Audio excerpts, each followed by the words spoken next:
Hello everyone. अब हम इस क्लास में अपना नेक्स्ट कॉन्सेप्ट कंज्यूमेबल का करेंगे। सबसे पहले तो कंज्यूमेबल में बात कर ली जाए होता क्या है। जैसे अगर मैं बात करूं, एक एनपीओ है जो स्पोर्ट्स क्लब है। अब स्पोर्ट्स क्लब के अंदर बहुत सारी चीज़ें स्पोर्ट्स मटेरियल होती हैं। जैसे अगर मैं टेबल टेनिस में बॉल की बात करूं, जो टेबल टेनिस वाली बॉल होती है वो, या फिर मैं क्रिकेट में बात करूं जो बॉल होती है उनकी बैट वगैरह जो होते हैं, ये सारे क्या है हमारे लिए स्पोर्ट्स मटेरियल हैं। ये कंज्यूम हो जाते हैं। जैसे जैसे ये यूज़ होंगे तो वो क्या होगा, वो कंज्यूम हो जाएगा। कंज्यूम का मतलब क्या है, उनकी ये थोड़ी ना कि लाइफ बहुत सालों तक चलते हैं और उसका डेप्रिसिएशन चार्ज करना चाहिए, ऐसा नहीं होता। हाँ, मैं ये कह सकता हूँ जैसे नेट प्रैक्टिस की जाती है, प्लेयर्स नेट प्रैक्टिस करते हैं, तो वो जो नेट लगा होता है वो स्पोर्ट्स इक्विपमेंट बोला जा सकता है।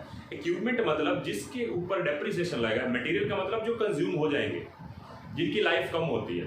अब कंज्यूमेबल के अंदर एक तो मैंने एग्जांपल लिया स्पोर्ट्स मटेरियल का, दूसरा स्टेशनरी का भी एग्जांपल होता है। जो एक एनपीओ डॉक्यूमेंटेशन के लिए, जो उनके लीगल काम होते हैं, उनकी डॉक्यूमेंटेशन के लिए जो स्टेशनरी का यूज़ करते हैं, वो भी तो कंज्यूम हो जाती है, तो वो भी आएगा इसी के अंदर। मतलब मैं स्पोर्ट्स मटेरियल वर्ड यूज़ कर रहा हूँ या स्टेशनरी यूज़ कर रहा हूँ, या तीसरा वर्ड हमारा, एक तो स्टेशनरी हो गया, एक स्पोर्ट्स मटेरियल हो गया, एक मेडिसिन हो गया। अगर मैं एनपीओ की बात करूँ उसमें हॉस्पिटल्स में, तो वहाँ पे मेडिसिन जो होती हैं वो भी कंज्यूम हो जाती है।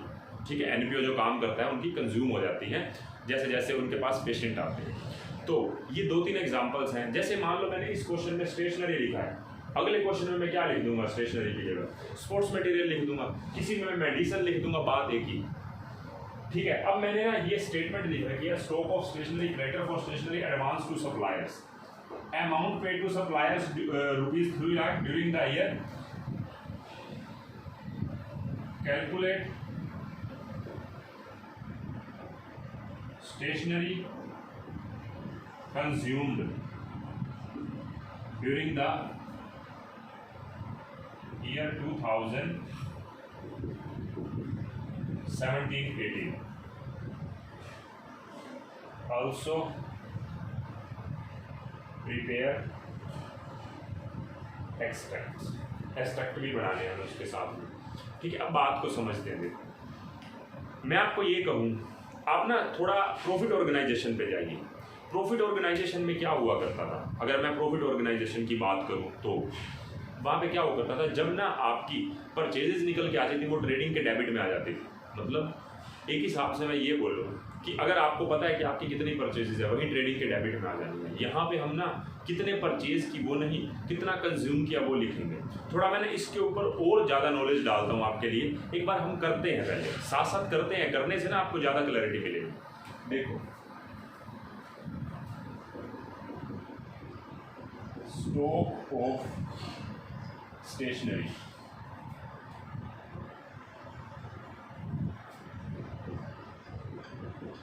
टू बैलेंस बीडी, हमारे पास ओपनिंग बैलेंस कितने का है, 15,000 रुपये, और स्टॉक का क्लोजिंग बैलेंस कितने का है, 25,000 रुपये।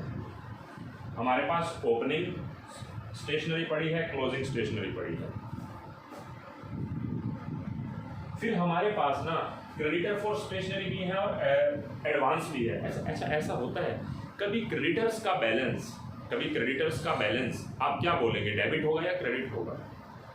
क्रेडिटर तो हमेशा ही क्रेडिट होते हैं, लेकिन आपको उसके बीच में ये समझना पड़ेगा कि सप्लायर और कस्टमर अकाउंट बोला जाए ना, तब बात क्लियर होती है। जैसे मैं बोलूँ, अब जरूरी थोड़ी ना कि जिसको आप पहले क्रेडिटर बोल रहे थे वो हमेशा ही आपका लायबिलिटी साइड में आएगा, इसलिए आप उसको क्रेडिटर वर्ड ही ना बोलें। जैसे मैं आपको बोलता हूँ, कुछ लोग ऐसे होते हैं, कई लोगों को ना, जैसे हमने गुड्स परचेज करते हैं तो उनकी पेमेंट बाद में करते हैं, लेकिन कुछ ऐसे होते हैं सप्लायर्स कहते हैं पहले पेमेंट दो बाद में गुड्स देंगे, मतलब हमें उनको एडवांस देना पड़ता है।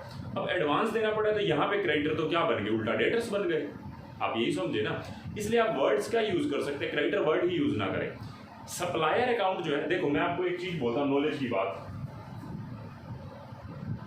क्रेडिटर्स जो होते हैं वो हमेशा क्रेडिट होते हैं,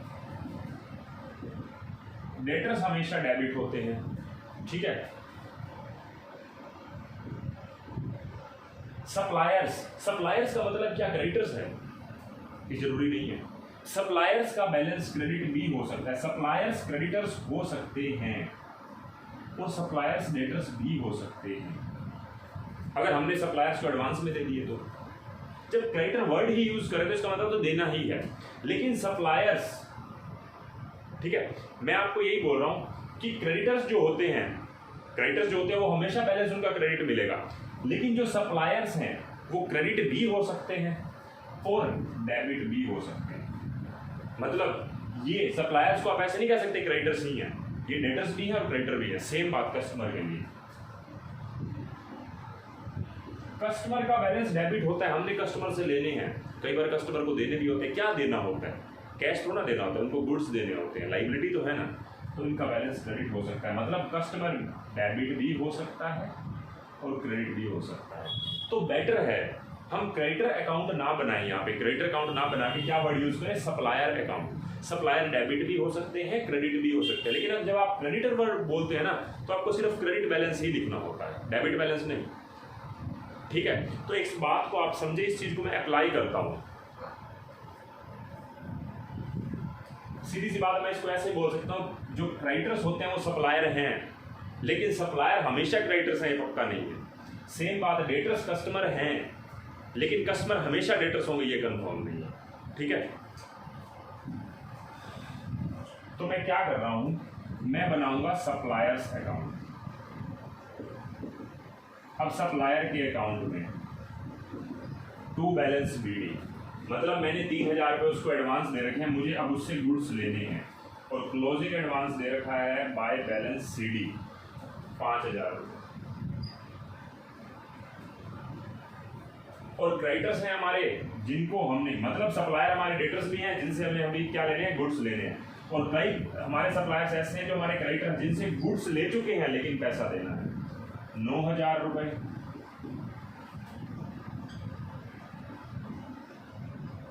और 13,000।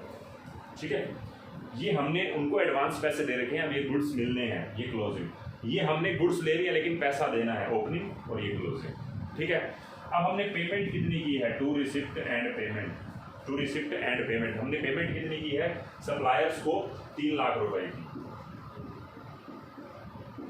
तो इससे मेरी परचेजेस निकल के आ जाएगी 3,16,000 में 14 घटा देंगे तो 3,02,000 रुपए की मेरी परचेजेस निकल के आ गई बैलेंसिंग।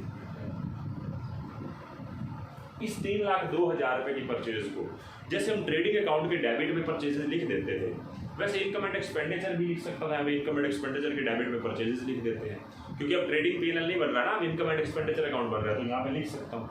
अगर मैं ऐसा लिखूंगा ना कि परचेजेस को इनकम एंड एक्सपेंडिचर के डेबिट में लिख दूं, तो अलग से मुझे इनकम एंड एक्सपेंडिचर के डेबिट में टू ओपनिंग स्टॉक और क्रेडिट साइड पे बाय ओपनिंग स्टॉक लिखना पड़ेगा। बात को समझे, मैं बेटर है कि opening plus purchases minus closing को लिख के डायरेक्टली क्या लिख देता हूँ? कंज्यूम्ड लिख देता हूँ। बात को समझे, मैं आपको बताता हूँ कैसे। इस परचेज को आप इनकम एंड एक्सपेंडिचर में ना लेके जाएं, आप इसको परचेज को कहाँ लेके जाएं? स्टॉक अकाउंट में। टू परचेजेस मतलब 3,02,000 रुपए की आपने परचेज की। अब सोचिए, आपके पास ओपनिंग स्टेशनरी थी कितनी? 15,000 रुपए की, और कितनी परचेज करी? 3,02,000 रुपए की। ये वैसे कौन सी परचेजेज है? ये क्रेडिट बोल सकता हूँ, क्रेडिट परचेज बोल सकता हूँ मैं इसको, क्योंकि आप क्रेडिटर वो सप्लायर अकाउंट बना रहे हैं ना। तो 3,02,000 यहाँ से आया, वर्किंग नोट नंबर 2 से। ये वर्किंग नोट अपने आप में ये क्या है? 1 है, ये 2 से आया 3,02,000 रुपये बैलेंसिंग फिगर जो आया। इससे क्या पता लगता है? मेरे पास ओपनिंग स्टॉक कितना था? 15,000 रुपये का, और कितना आया? 3,02,000 रुपये का, मतलब टोटल हो गया 3,17,000 रुपये का। 3,17 में से 25 लेस कर दो तो बाय इनकम एंड एक्सपेंडिचर आ गया स्टेशनरी कंज्यूम्ड। कैसे आया? देखो, 15 का ओपनिंग पड़ा था और खरीदा 3,02,000 का, मेरे पास टोटल 3,17,000 रुपये की स्टेशनरी पड़ी थी, लेकिन उसमें से सिर्फ और सिर्फ 25,000 रुपये की स्टेशनरी क्लोजिंग बची पड़ी है। तो 3,17 में से 25 अगर मैं लेस कर देता हूँ तो मेरे पास बच गया 2,92,000 रुपये। इसको इनकम एंड एक्सपेंडिचर के डेबिट में लिख देंगे स्टेशनरी कंज्यूम्ड के नाम से। ठीक है, स्टॉक ऑफ स्टेशनरी कंज्यूम्ड। अच्छा, बात ये आती है कि आपने 12th क्लास में जो पढ़ा है, 12th क्लास में क्या पढ़ा था? एडलेस करके पढ़ा था। वो चीज़ मैं यहाँ पे प्रूव करके दिखा देता हूँ, वो भी आप चेक करके देखो। ऐसा ही करते थे, ध्यान देना। आप पेमेंट में मैं कहाँ पे करूँ इसको मैं रब कर देता हूँ।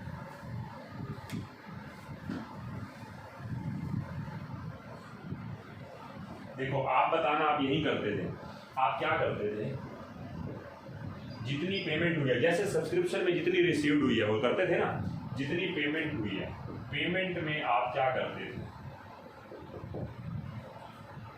ओपनिंग एडवांस टू सप्लायर्स को ऐड करते थे और क्लोजिंग क्रेडिटर्स को ऐड करते थे। लेस करते थे ओपनिंग क्रेडिटर्स को और लेस करते थे क्लोजिंग एडवांस टू सप्लायर्स।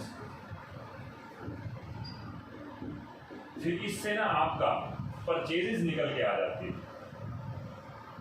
तो परचेजेस आई जैसे 3,02,000 रुपए, इसमें आप ओपनिंग स्टॉक ऑफ स्टेशनरी को ऐड करते थे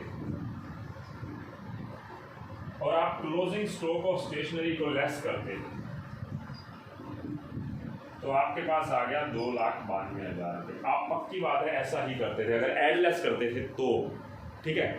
अब एक बात बताएं, आप अभी भी तो वही कर रहे हैं, आप यहाँ पे परचेजेस ना भी लिखें और सीधा एड्रेस की बात करें तब भी 292 आएगा। अगर मान लो आपने बीच में ब्रेक नहीं लेना, परचेज को नहीं लिखना, आप सीधा क्या करते थे, opening advance add, closing creditor add और ओपनिंग स्टॉक ऐड, और लेस क्या करना है, closing stock less, closing advance less, opening creditor less. क्या आप यहाँ पे भी तो वही कर रहे हो? आप चेक करके देख लो। आप पेमेंट के अंदर, इस पेमेंट के अंदर मैं इन दोनों साइड से परचेज को कैंसिल कर देता हूँ। आप समझ रहे हैं भाई? आप इस रिसिप्ट एंड पेमेंट के अंदर, मतलब पेमेंट के अंदर आप ओपनिंग एडवांस को ऐड कर रहे हैं, क्लोजिंग क्रेडिटर को ऐड कर रहे हैं। ध्यान से देखो, आप इस पेमेंट के अंदर ओपनिंग क्रेडिटर को ऐड, ओपनिंग एडवांस को ऐड कर रहे हैं, क्लोजिंग क्रेडिटर को ऐड कर रहे हैं। देखो, ओपनिंग एडवांस को ऐड कर रहे हैं, क्लोजिंग क्रेडिटर को ऐड कर रहे हैं। और देखते जाएं, आप अगर इसमें से इस साइड से भी परचेज को हटा दें और इस साइड से भी परचेज को हटा दें और एक ही अकाउंट इसको अगर बना दें, एक ही अकाउंट बना देता हूं मैं, देखो अब चेक करके देख लो। आप इसमें 1, 2, 3 तीनों को ऐड कर रहे हैं, मतलब ओपनिंग स्टॉक को। देखो, आप पेमेंट के अंदर ओपनिंग एडवांस को ऐड कर रहे हैं, क्लोजिंग क्रेडिटर को ऐड कर रहे हैं, ओपनिंग स्टॉक को ऐड कर रहे हैं। फिर इन तीनों के टोटल में से आप क्लोजिंग एडवांस को लेस कर दो, ओपनिंग क्रेडिटर्स को 9,000 को लेस कर दो और क्लोजिंग स्टॉक को लेस कर दो। आपका आंसर फिर भी यही आएगा। आप यही करते थे। बीच में ब्रेक क्या लगता था, स्टॉक परचेज का, तो इसलिए मैंने पहले इसके अंदर इन दोनों को ऐड किया, इन दोनों को लेस किया तो परचेज आई। इस परचेज को यहाँ पे लेके गए तो उसमें ओपनिंग स्टॉक ऐड किया, क्लोजिंग लेस किया, यही तो किया, ओपनिंग स्टॉक ऐड किया, क्लोजिंग लेस किया। तो इसलिए मुझे एक बार यहाँ पे परचेजेस लिखनी पड़ी। बेशक आप परचेज को हटा के देख ले, वही ऐड लेस कर रहे हैं जो आपने 12th क्लास में किया था। फिर भी हमें कौन से तरीके से करना चाहिए, इस तरीके से, अकाउंट वाले तरीके से। ठीक है, अब मैं आगे बोलता हूँ, फर्दर बात करते हैं। देखो, मान लो क्वेश्चंस के अंदर आपको परचेजेस की इंफॉर्मेशन गिवन हो, अगर आपको परचेजेस की इंफॉर्मेशन गिवन हो, अब आपने कंज्यूम निकालना हो, अब आपने कंज्यूम निकालना है और आपको परचेज गिवन है क्वेश्चन में, तो आपके लिए opening creditor, opening advance, closing creditor मायने नहीं रखते, क्योंकि आपको परचेजेस पता है। आपको इस अकाउंट से इसमें ओपनिंग स्टॉक ऐड करना है, क्लोजिंग लेस करना है, इनकम एंड एक्सपेंडिचर आ जाएगा। जैसे मैं यहाँ पे बात करूँ, अगर मान लो आपको डायरेक्टली यही गिवन है, तो इतनी मेहनत क्यों करोगे? आप सीधा परचेज से स्टार्ट होगे, ओपनिंग स्टॉक ऐड करोगे, क्लोजिंग लेस कर दोगे, कंज्यूम निकल के आ जाएगी। मतलब मेरे पास जितना स्टॉक पड़ा था उसमें और ऐड हुआ 3,02,000 का, टोटल स्टॉक था 3,17,000 का। 3,17,000 में से 25 का ऐड द ईयर एंड बचा, मतलब 2,92,000 का मैंने कंज्यूम कर दिया। ठीक है, तो यही इंफॉर्मेशन है। मुझे इसको क्या करना है, इसको मैं दोबारा से एक बार ठीक कर लेता हूँ।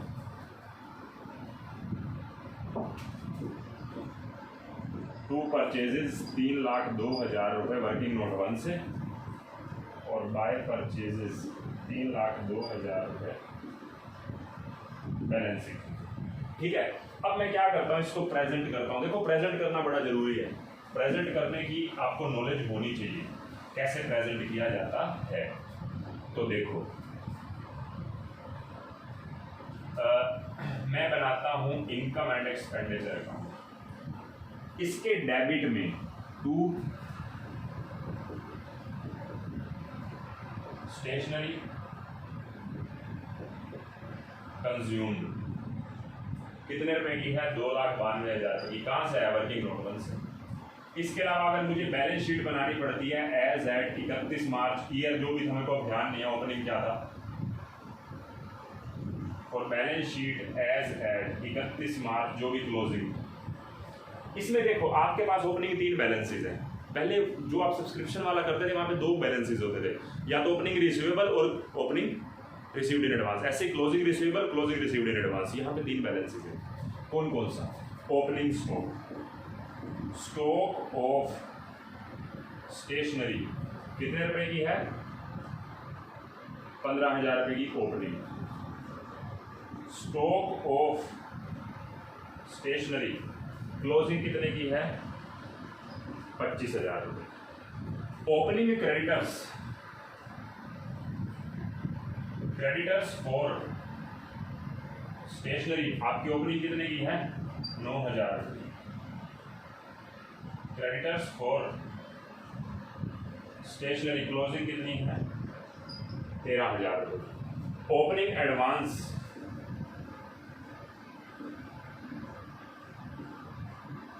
टू सप्लायर्स 3,000 रुपये। Closing advance to suppliers 5,000। बात को समझ आई है? देखो दोबारा से बोलता हूँ। Stock of stationery opening, advance to supplier और creditor for stationery. Opening stock, creditors और एडवांस, ये मैंने पहले लिख दिया। क्लोजिंग वाला, क्लोजिंग स्टॉक एसेट्स में, क्लोजिंग एडवांस एसेट्स में और क्लोजिंग क्रेडिटर्स लायबिलिटी। ठीक है, ये आपको पुट करना है, ये आपको जहाँ पे जैसे लिखना है वैसे ही लिखेंगे। मैंने आपको ऑलरेडी बता दिया, अगर क्वेश्चन में आपको परचेज ही गिवन है तो आपके लिए मेहनत कम हो गई, आपको क्रेडिटर या सप्लायर अकाउंट नहीं बनाना पड़ेगा। ये बात मैंने आपको बोल दी। लेकिन कई बार पता है क्या होगा, मैं आप एक बार एग्जांपल लिखता हूँ, आप समझना उस बात को। देखो हमारे पास स्टॉक ऑफ स्पोर्ट्स मटेरियल 10,000 का ओपनिंग है, क्लोजिंग 25,000 रुपये का है। तो stock of sports material to balance BD, opening है 10,000 रुपये, क्लोजिंग है 25,000 रुपये, और ओपनिंग क्रेडिटर्स हैं। क्रेडिटर्स देखो मैंने ना अब क्रेडिटर लिख सकता हूँ क्योंकि इस क्वेश्चन में एडवांस है ही, आसान काम हो गया। एडवांस नहीं है तो कोई दिक्कत नहीं है, हम ऐसे हमारे पास सप्लायर है नहीं जिनको हम एडवांस पे करते हैं, पहले खरीदते बाद में पेमेंट देते हैं, बात खत्म। कोई जरूरी थोड़ा कि हर बार होगी वो इन्फॉर्मेशन। तो अब मैं सप्लायर्स अकाउंट ना लिख के क्रेडिटर्स फॉर स्पोर्ट्स मटेरियल लिख सकता हूँ, जिसमें ओपनिंग क्रेडिटर्स मेरे कितने के हैं? 5,000 रुपये, और क्लोजिंग क्रेडिटर्स हैं 9,000 रुपये। वैसे मैं आपसे एक चीज़ पूछूं, क्योंकि मैंने अकाउंट तो बना दिया है, लेकिन आपसे नॉलेज के लिए एक चीज़ पूछता हूँ। आपको क्वेश्चन में परचेजेस गिवन है, आपको क्वेश्चन में परचेजेस गिवन है, क्योंकि पेमेंट गिवन नहीं है, परचेजेस ही गिवन है। तो 2 परचेजेस कितने रुपए की? 1.5 लाख रुपए की, मतलब 1,60,000 माइनस 25। इनकम एंड एक्सपेंडिचर में 1,35,000 रुपए की कंज्यूम चली जाएगी स्पोर्ट्स मटेरियल कंज्यूम। क्वेश्चन में क्या मांग रहा था? कहता है कि परचेज में ड्यूरिंग द 1.5 लाख रुपए की कैलकुलेट स्पोर्ट्स मटेरियल कंज्यूम्ड, ये मांगा था, मैंने कंज्यूम निकाल दिया, मतलब क्रेडिटर अकाउंट का कोई रोल नहीं है, कोई रोल नहीं है। ठीक है, इसीलिए मैं अगर क्रेडिटर अकाउंट नहीं बनाऊंगा तो काम चल जाएगा। लेकिन अगर मान लो क्वेश्चन में कह देता है also calculate amount paid to creditors, creditors को कितने रुपए पे किए, अब तो करना पड़ेगा क्योंकि मेरे पास क्वेश्चन में परचेजेस है ना 1.5 लाख रुपए। 1.5 लाख मतलब टोटल हो गया 1,55,000, 1,55,000 में से 9 गया, 1,40,000 रुपये की पेमेंट आ गई बैलेंसिंग फिगर। क्वेश्चन में उसने पूछा था कि पेमेंट कितनी हुई है, तो हमने निकाल दी, कंज्यूम भी निकाल दिया, पेमेंट भी निकाल दी, 2 बैलेंसिंग फिगर निकल गई, इधर से भी इधर से भी, कोई प्रॉब्लम नहीं, आप कर सकते हैं। ठीक है, इस पे एक्सट्रैक्ट कैसे शो करने हैं वो हम कर देते हैं। एक्सट्रैक्ट आपको पता ही है वैसे तो कैसे शो करते हैं। इनकम एंड एक्सपेंडिचर के डेबिट में to stock of sports material consume कितने रुपए है? 1,35,000 रुपये। कहाँ से आया? वर्किंग नोट 1 से। अच्छा, ईयर एंड आप लिख लेना, एक्सट्रैक्ट भी लिख लेना साथ में, रिसिप्ट एंड पेमेंट अकाउंट भी बना देते हैं इस क्वेश्चन में फॉर द ईयर एंडिंग। किस लिए? क्योंकि हमने उसका भी तो बैलेंसिंग फिगर निकाला है। तो मैं लिखूंगा बाय क्रेडिटर्स को कितने रुपए दिए हैं? 146, वर्किंग नोट 2 से। इसके अलावा बैलेंस शीट आपकी ओपनिंग वाली, एक्सट्रैक्ट है ये सारे के सारे, ओपनिंग वाली बैलेंस शीट, उसमें क्या आएगा? Stock of sports material opening 10,000 रुपये, क्रेडिटर्स 5,000 रुपये, और balance sheet closing stock of sports material closing है मेरे पास 25,000 रुपये, और क्रेडिटर्स मेरे कितने हैं क्लोजिंग? 9,000। इस क्वेश्चन में एडवांस था नहीं, ठीक है। तो आपको ये चीज़ें करनी है, आपको प्रेजेंट करनी आनी चाहिए, कुछ ऐसा कुछ मुश्किल नहीं था। अब बात ये आती है, अगर मैं आपके कोर्स की बात करूँ तो इस कोर्स में ना, आपके कोर्स में stock of sports material stationery के बारे में इतना ही डिस्कस कर रखा है, जबकि आपके ना 12th के अंदर साथ में कैश परचेजेस की भी बातें कर रखी हैं, ऐसी वैसी बहुत सारी बातें कर रखी हैं, ठीक है। तो हमें उसकी रिक्वायरमेंट लगती है तो हम वो वीडियो बना लेंगे, ठीक है, नहीं तो हमारा इससे भी काम चल जाना चाहिए, ठीक है। क्योंकि ना आप 12th क्लास में इससे ज़्यादा पढ़ के आए हैं, मुझे ध्यान है, क्योंकि उसमें आप क्या करते हैं मैं आपको बताता हूँ। उसमें क्या होता है कि आपकी ना यहाँ से जो निकल के आती है वो क्रेडिट परचेज निकल के आती है, इसके अलावा अलग से कैश परचेजेस भी है, क्वेश्चन में बोल रही है। तो कैश परचेजेस को हम यहाँ पे ऐड करते हैं, ये क्रेडिट है, इसके साथ कैश भी तो हो सकती है, तो टोटल करते हैं, फिर हम वहाँ से निकालते हैं हमारी कंज्यूम कितनी है, ठीक है। तो वो रिक्वायरमेंट होगी तो हम जरूर करेंगे, उसकी भी वीडियोस बना लेंगे, लेकिन वैसे मुझे नहीं लगता कोई रिक्वायरमेंट है, इससे ज़्यादा आपने 12th क्लास में पढ़ रखा है, ठीक है। तो इस क्लास में हम इतना ही करते हैं, नेक्स्ट क्लास में हम अगले स्मॉल कॉन्सेप्ट पे बात करेंगे, ठीक है। तो इस क्लास में इतना ही, बाय।